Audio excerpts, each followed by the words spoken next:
माँ जी हम तो घास में बीत जाऊँ सूख जालू बरखा नहीं बेलता।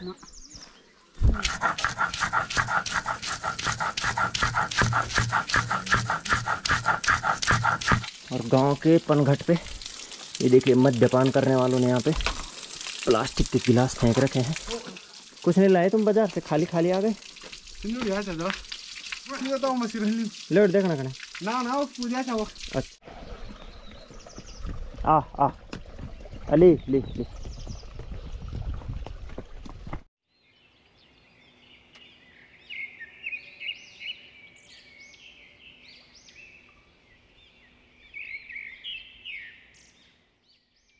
आप सभी को नमस्कार। देवभूमि उत्तराखंड के इस पर्वतीय अंचल से हम अपने इस ब्लॉग में आप सभी का हार्दिक स्वागत करते हैं। और ये देखिए मई के महीने में भी हम ये रजाई और कंबल ओढ़ रहे हैं। तो आप देख सकते हैं कि पहाड़ों का मौसम कितना शानदार हो रखा है। रजाई कंबल जरूर ओढ़ी जा रही है आजकल। तो ये रख दिया हमने ताज़ा ताज़ा पुदीना सिलवट्टे में, और इसके साथ हैं हरे धनिए के बीज, और इसके बाद हम इसमें डालेंगे ये स्ट्रॉबेरीज काट करके, और नमक मिर्च भी, और उसके बाद बनेगी शानदार चटनी। और इसमें ये हरी मिर्च भी डाली जाएगी। एक मिर्च काफ़ी है क्योंकि काफ़ी तेज़ लग रही है। इसमें डाल देंगे हम कुछ अखरोट तोड़ रखे हैं ये, तो इनको भी इसमें डाल देते हैं। इससे जो है ना चटनी बहुत टेस्टी हो जाती है, बहुत ही ज़्यादा।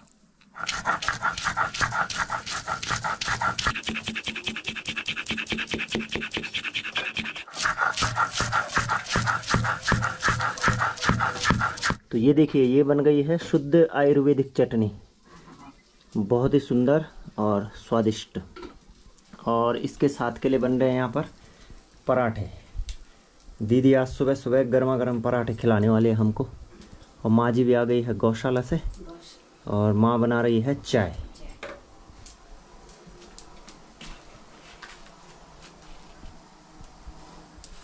और ये है हमारा पहाड़ी किचन। देखिए सब भांडे बर्तन एक जगह पे मिलेंगे आपको, जहाँ से जो उठाना सब बिखरे पड़े हैं।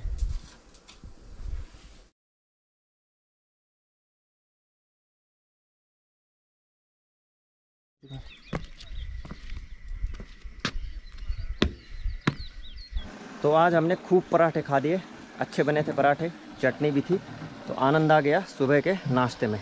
और अब जो है कामों का बंटवारा हो चुका है। आशीष और अखिल भर रहे हैं डिब्बे, ये ले जाएंगे गौशाला में गाय माता के लिए। और आशीष भी तैयार है इधर से। उसने भी खूब पहले आज पराठे कितने खाए बंदे? तीन पराठे फुल साइज वाले। अरे वाह। और मक्खन भी थे ना, नौनी। हाँ खूब नौनी खाओ तुम बस। और मैं जा रहा हूँ हल लेकर के खेत में, क्योंकि हल रखा है आधे रास्ते में, उसको लेके मैं जा रहा हूँ खेत में। पिताजी चले गए हैं गौशाला में, वो वहाँ से बैलों को लेके आएंगे। तो ये है हमारे गांव का पनघट, और इसके ठीक सामने ये देख सकते हैं बड़े बड़े अखरोट के पेड़ दिखाई दे रहे हैं। तो इस खेत में जोतेंगे आज हम हल। और बहुत भारी हो रहा है भाई, जब काफ़ी दिनों के बाद उठाओ ना हल को तो कंधे दर्द करने लग जाते हैं। तो इसको रख देते हैं हम यहाँ। और गांव के पनघट पे ये देखिए मद्यपान करने वालों ने यहाँ पे प्लास्टिक के गिलास फेंक रखे हैं, गंदगी मचा रखी है। इनको तो फेंकना पड़ेगा यहाँ से। और यहाँ पे इसको लगाना पड़ेगा जिससे कि थोड़ा पानी बन जाए, पानी रुक जाए ना इनके लिए। आजा आजा आजा, हो जाएगा थोड़ा बहुत। आजा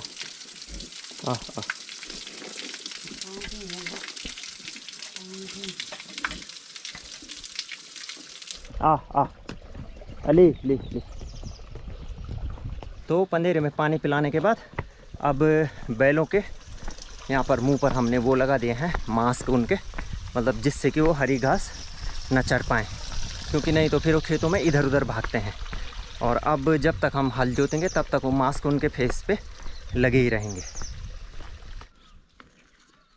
अली ये देखिए अधिकांश खेत जो है पूरी तरह से बंजर हो चुके हैं, और इन बंजर खेतों के बीच में कुछ लोगों के खेत हैं जो कि अब भी आबाद है।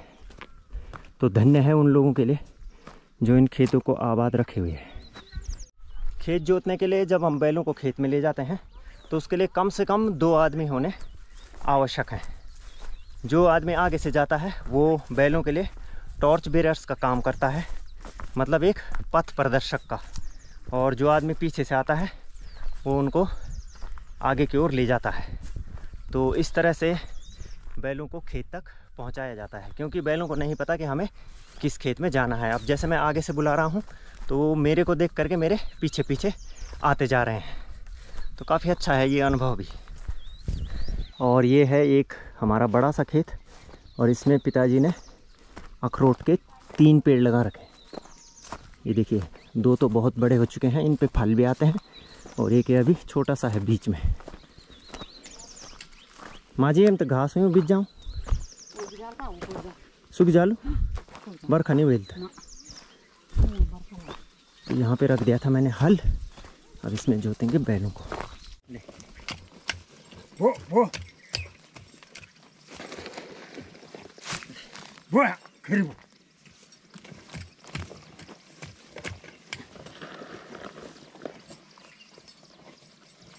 तो अभी टाइम हो रहा है 8:37, और आज देखते हैं कि इस पूरे खेत को जोतने में हमें कितना टाइम लगता है। तो पिताजी हल चला रहे हैं और इस खेत में ये घास हो रखी है जिसको कि हमारे यहाँ बोलते हैं मलछू। तो अभी मैं इस कुदाल से इसको उखाड़ रहा हूँ, और माँ जी भी उधर कुदाल लगा रही है खेत के किनारे किनारे जहाँ हल्की फाल नहीं जा पाती है। अब जैसे इस खेत का किनारा है ना, तो ये अर्धवृत्ताकार है, ऐसे घुमाना पड़ रहा है बैलों को। तो इससे क्या होता है कि जो खेत का सबसे किनारे का हिस्सा होता है इसमें हल्की फाल नहीं जा पाती है। तो अब इसको हमें कुदाल से खोदना पड़ेगा, यहाँ सारा, यहाँ से और वहाँ तक पूरा किनारा। बो बो बो बो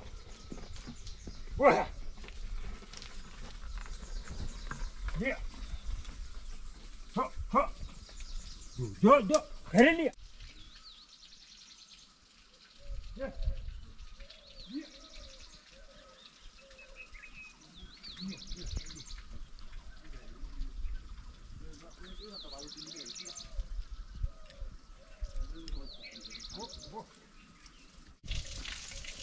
तो ये हैं सूरज पांथरी जी और सुमित सजवाण जी।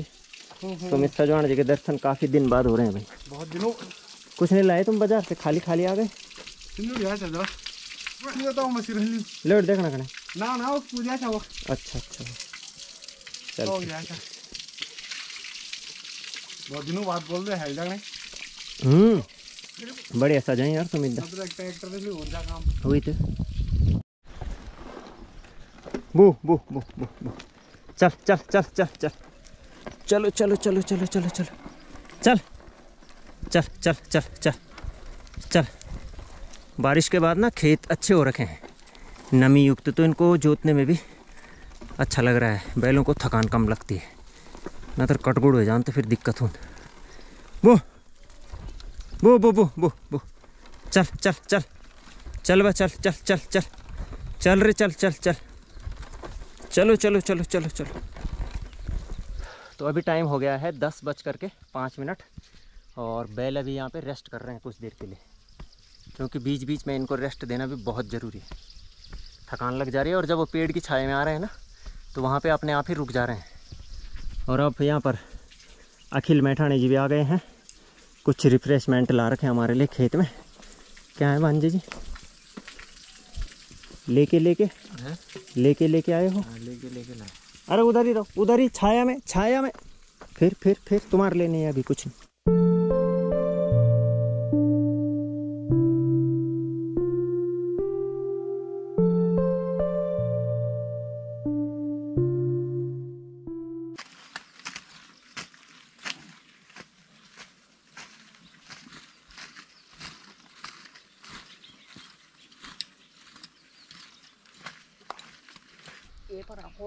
झेड़ के भैया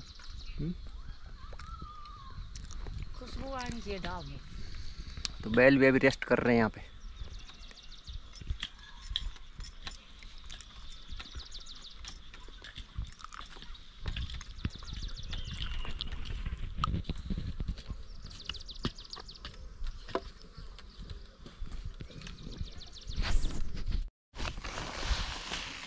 तो इस थैली में है मंडुआ, जिसे कि रागी भी बोलते हैं, कोदा भी बोलते हैं और मंडुआ भी बोलते हैं, और अंग्रेजी में इसे बोला जाता है फिंगर मिलेट। आप देख सकते हैं कितने बारीक बीज हैं इसके, और अब इसे इस खेत में बोया जाएगा। तो पिताजी अभी पूरे खेत में मंडुए के बीज को बो रहे हैं।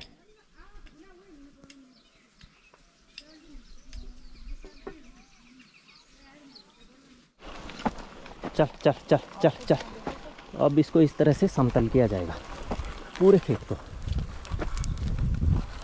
बुह बुह बुह बुह।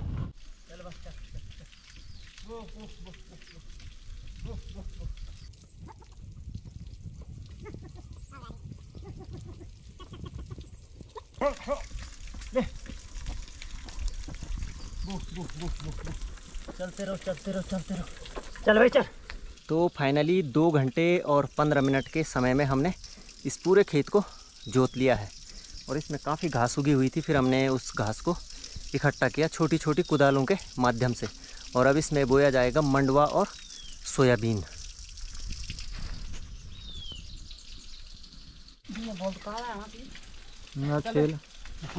अचेलम छी ना।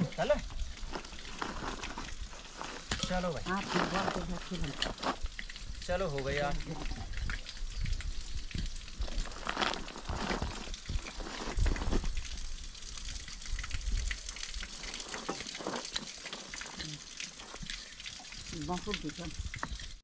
बैलों को गौशाला में बांधने के बाद अब हम सब लोग घर में पहुंच चुके हैं, और आजकल हमारे साथ दिल्ली से दीदी आ रखी है। तो दीदी ने खाने की पूरी व्यवस्था कर रखी है, जो दोपहर का भोजन होगा। दाल भी बना दिया, चावल भी, चटनी भी, सलाद भी काट दिया, और आज सब्जी भी बना रखी है। और घर में आते ही हमें मिल गया एक एक गिलास मट्ठा। मैं तो एक ही गिलास पी रहा हूँ, लेकिन और लोग जिसकी जितनी इच्छा है वो उतने पी सकता है। और आप देख सकते हैं ये गौ माता के दूध और दही से निर्मित मट्ठा। तो अब इस मट्ठे का आनंद लेते हैं, जिसको कि हम छाछ भी बोलते हैं। और इस ब्लॉग को करते हैं हम यहीं पर समाप्त। तो यदि आपने हमारे चैनल को अभी तक सब्सक्राइब नहीं किया है तो अवश्य सब्सक्राइब कर दीजिएगा, क्योंकि आप जानते हैं कि हम आपके लिए इन्फॉर्मेटिव ब्लॉग्स लगातार अपने चैनल पर लाते रहते हैं। तो मिलते हैं बहुत जल्द एक नए ब्लॉग के साथ। तो आपके जीवन में भी इस मौली छाछ की मिठास बनी रहे, इन्हीं शुभकामनाओं के साथ। जय हिंद, जय उत्तराखंड, जय देवभूमि।